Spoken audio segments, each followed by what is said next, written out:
വയനാട്ടിൽ നിന്ന് IC Balakrishnan മന്ത്രിയാകില്ല. T Siddique മന്ത്രിസഭയിൽ ഇടം നേടിയേക്കും. KR ഗോപികൃഷ്ണൻ വിവരങ്ങളുമായി ചേരുകയാണ് തിരുവനന്തപുരത്ത് നിന്ന്. Gopi, good evening. എന്താണ് പുതിയ വിവരം? Anoop, good evening. ടി സിദ്ദിഖായിരിക്കും മന്ത്രിസഭയിൽ ഉണ്ടാവുക. കോൺഗ്രസിൽ നിന്നുള്ള മുസ്ലിം പ്രതിനിധിയായി എന്നാണ് നമുക്ക് മനസ്സിലാക്കാൻ കഴിയുന്നത്. IC ബാലകൃഷ്ണൻ നേരത്തെ ഒരു അവകാശവാദം ഉന്നയിച്ചിരുന്നു. പട്ടികവർഗ വിഭാഗത്തിന് ഒരു പ്രാതിനിധ്യം ഉണ്ടാകണം, ആ നിലയ്ക്ക് തന്നെ പരിഗണിക്കുമെന്നാണ് നേതൃത്വത്തിന്റെ ഭാഗത്ത് പരിഗണന ഉണ്ടാകുമെന്നാണ് കരുതുന്നതെന്ന് IC ബാലകൃഷ്ണൻ പറഞ്ഞിരിക്കുന്നത്. പക്ഷേ നമുക്ക് കിട്ടുന്ന വിവരങ്ങളനുസരിച്ച് ടി സിദ്ദിഖ് മന്ത്രിസഭയിൽ തന്റെ സ്ഥാനം ഉറപ്പിച്ചിരിക്കുന്നു എന്നാണ് ഇപ്പോൾ നമുക്ക് വരുന്ന വിവരം. ഷാനിമോൾ ഉസ്മാൻ, ടി സിദ്ദിഖ്, അൻവർ സാദത്ത് 3 പേരുടെയും പേരുകൾ ഒരുപോലെ പരിഗണിക്കപ്പെട്ടിരുന്നു ഈ അവസാന മണിക്കൂറുകളിൽ. അതിൽ ടി സിദ്ദിഖിനാണ് നറുക്കു വീണിരിക്കുന്നത് എന്നാണ് നമുക്ക് ലഭിക്കുന്ന വിവരം. ഏതായാലും ആ കാര്യങ്ങളിലൊക്കെ സ്ഥിരീകരണം ഉണ്ടാകാൻ പോകുന്നതേ ഉള്ളൂ. നിയുക്ത മുഖ്യമന്ത്രി VD സതീശൻ അദ്ദേഹം കണ്ടോൺമെന്റ് ഹൗസിലെ ഉച്ചഭക്ഷണത്തിന് വേണ്ടി പോയിരിക്കുകയാണ്. അതിനുശേഷം അദ്ദേഹം അല്പസമയത്തിനകം തിരികെ എത്തും.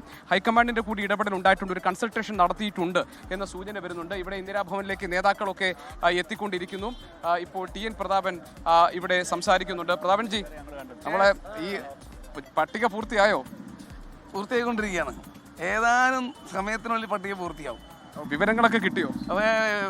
അത് പുറത്ത് പറയാൻ പാടില്ല. AICC സെക്രട്ടറി എന്ന നിലയിൽ ചില കാര്യങ്ങൾ നമ്മുടെ മനസ്സിനകത്ത് സൂക്ഷിച്ചു വെക്കണ്ടേ.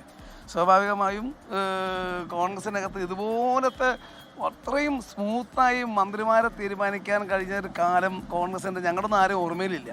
അത്രയും സ്മൂത്തായിട്ടാണ്. അല്ല, ഈ പട്ടികയുടെ പ്രഖ്യാപനം എപ്പോൾ ഉണ്ടാവും, എപ്പോൾ പ്രതീക്ഷിക്കണം?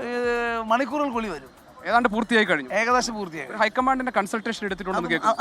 അത് ഓൾറെഡി ഹൈക്കമാൻഡ് മുന്നൊരു കൺസൾട്ടേഷൻ കൊടുത്തിട്ടുണ്ട്. ചില കാര്യങ്ങളിൽ ഒരു ക്ലാരിഫിക്കേഷൻ കൂടി വേണ്ടു. നമുക്ക് കിട്ടിയ ഒരു വിവരം ടി സിദ്ദിഖ് മന്ത്രിസ്ഥാനം ഉറപ്പിച്ചു എന്നാണ്. താങ്കൾക്ക് ആ വിവരം കിട്ടിയോ? ഏതായാലും ഒരു സിദ്ദിഖിന്റെ ഏറ്റവും അടുത്ത ആത്മസുഹൃത്താണ് എന്നറിയാം.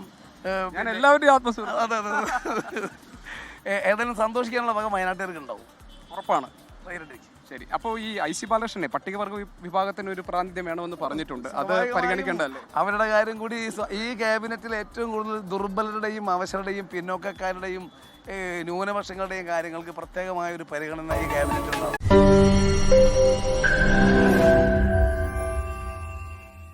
ലോകത്തെവിടെയായാലും ഏത് സമയത്തും 24 വാർത്തകളും ഓഗ്മെന്റഡ് റിയാലിറ്റി പാക്കേജുകളും എക്സ്പ്ലെയിനറുകളും വിശദമായി കാണാൻ ഞങ്ങളുടെ YouTube ചാനൽ നിങ്ങൾക്ക് സബ്സ്ക്രൈബ് ചെയ്യാം.